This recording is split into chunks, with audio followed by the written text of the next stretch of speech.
Benji and I moved to Dobbs Ferry to establish Chabad of the Rivertowns. Our goal was to establish a warm and embracing atmosphere where Jews from all backgrounds and walks of life could experience the richness and beauty of our heritage. The only challenge was that we didn't know anyone. I remember when we first came, we were driving around, it was in the winter, and the streets were empty, and Hinda turns to me and says, "Are you sure that there are Jews here?" And the streets were desolate, and I think at that time we couldn't have even imagined what Chabad would turn into today. We started off in an apartment above Johnston's Flowers in Ardsley, and we started off with 2 kids actually around our dining room table, and that was our Hebrew school. Then we moved on and we started renting places like Ardsley Elementary School for the Hebrew school and the Tarrytown Hilton for high holiday services and a dance studio for Shabbat dinners and services. Within 2 years we realized that we needed a permanent home. Chabad was growing rapidly, and that's what led us to our current home, Chabad of the Rivertowns at 303 Broadway. We wouldn't have believed it 10 years ago, but today it is the unbelievable reality. Chabad has made a major impact on the community and thousands of Jewish lives.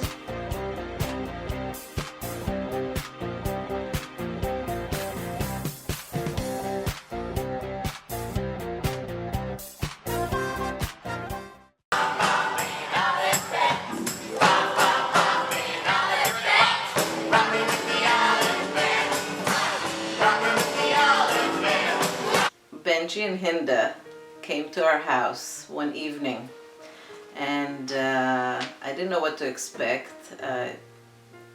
People knock at our door. Moshe, my husband, told me that a Chabad rabbi is going to come and talk to us and see what we think about the possibility of starting, a branch here.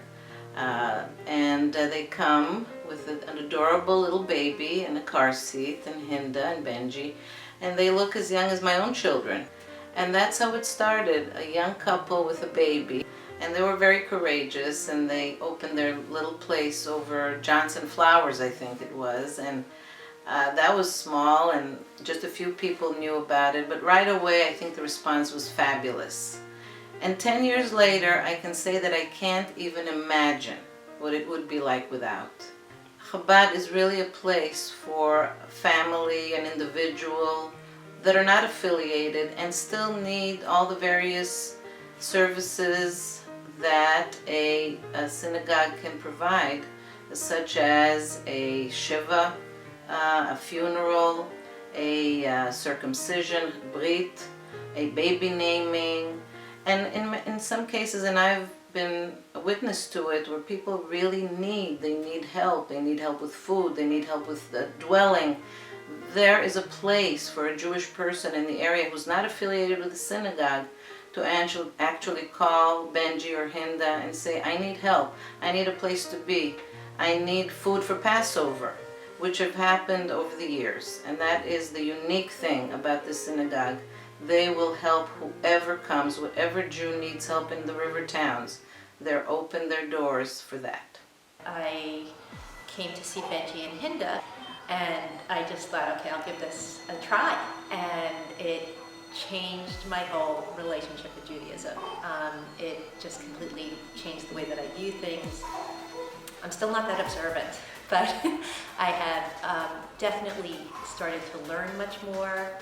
I study with Benji, and it just has enriched my life so much that I'm so happy to have met Benji and Hinda. They have made Judaism accessible in the Rivertowns. They have set up programs that really allow Jewish people to feel welcome and a part of the community. Last year, last Hanukkah, my daughter and I had forgotten about an event that they were doing, a candle lighting for Hanukkah, and we happened to be walking by, and we ended up dancing in the streets with people because that was right in front of us, because Benji made that happen. And tonight, as a community, for the first time in Irvington, we join millions of Jews worldwide that are lighting their Hanukkah candles, bringing light and illuminating the world. we did, I was very interested in doing a used book sale, which we did, and we donated the money to a community program called Spring, which helps children through the school system in Dobbs Ferry get clothing and books and music programs. So it's not even just the Jewish community that they're servicing. They're open to servicing everybody in the community in any way that they can. It's wonderful how open they are, how accepting they are, how when you walk through the doors here, you have a second home. They make you feel welcome. They allow you to express your Judaism in any way that you feel comfortable expressing it, whether you're observant or not observant, whether you want to learn or whether you don't want to learn, or whether you want to just come on the holidays or you want to be more a part of the community. You're welcome here. When I first joined, I thought, oh my goodness, Lubavitch, they're Hasidic. How is this all going to work? And I found an openness here that I have never found in any other Jewish community. The Chabad made it very easy for me to grow and to learn about my history and my background, and it made it a very comfortable environment for me to have a good time in Hebrew school rather than dreading going. And I really enjoyed it, and I really learned a lot, and I really came to appreciate it very much. It was It was because I have a twin brother with autism, and we weren't in other temples. He didn't accept us as much like my brother, and then we came here and they were just welcoming us with open arms, and it was really nice, and he was bar mitzvahed yesterday. About a little over a year ago, I went to the high holiday services for Chabad and really enjoyed them, and I enjoyed the message of Chabad. And for the first time in my life, for over a year, I've attended Sabbath services every Saturday.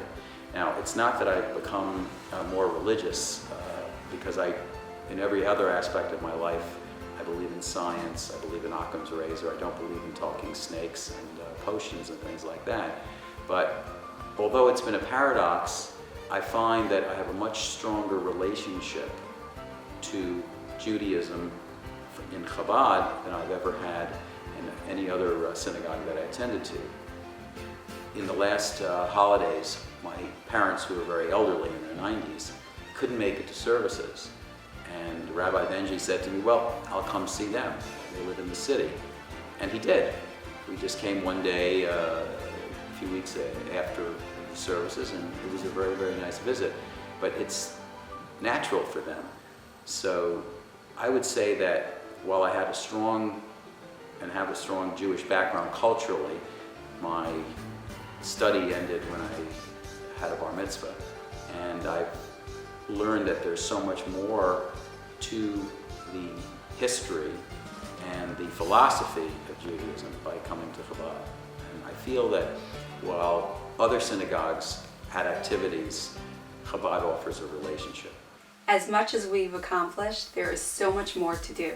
For every Jew that has walked through our doors, there are at least another 20 to 30 that we have not yet had the privilege to know. Until every Jew is given the opportunity to learn about their heritage, every child the opportunity to light a Shabbat candle, to sing a Jewish song, to feel the pride and joy of being Jewish, to celebrate Judaism, our job is not done. Folks, you do not have to be Jewish to be helped by Chabad. You don't even have to be able to pronounce our name, because I've goofed a few times too. Remember the classic moment in To Have and Have Not when Lauren Bacall says to Bogey, you know how to say Chabad, don't you? Just put the back part of your tongue against the soft palate and blow. If you, like so many others out there, find it easier to pledge $1,000 than pronounce Chabad, you're in good company. L'chaim. We're here tonight to help Chabad. And what a beautiful word, Chabad. Gentiles have trouble saying Chabad. It's the chuch. Habab, how do you say it? Chabad, not habab. Habab? Okay, it's not a rodeo. Chabad, all right? That's the noise I make when I get cream cheese stuck in my throat. Chabad House. Chabad. Chabad Drug Rehabilitation Program. The worldwide Chabad Lubavitch movement. The Chabad Telethon. Shabbat House. And the place is not Chabad, it's Chabad. What do you want from me? I'm trying to pass these guys. Chabad is people helping people. The Chabad Lubavitch community. Congratulations, Chabad. Chabad save lives. Chabad. Did I get the cha right? The Chabad Telethon. Say cha. Cha. Cha, there you go. Cha. When I say Chabad, my beard gets wet. Is that right? Chabad doesn't think so. Chabad brings nachas to us all. I make a call to Chabad. How much money have we raised on the lovely Chabad telethon? Remember when I first came here, I said Chabad? Look how I've improved. Chabad. Only 4 years to say Chabad. Chabad. Can't say Chabad. Yeah, that's right. I said it in a sneeze. Chabad. But Big star came here. He says, I'm so thrilled to be here for Chabad. You know what it is? You know, last year I couldn't even pronounce Chabad. I thought it was a word you said to get rid of a tickle in your throat.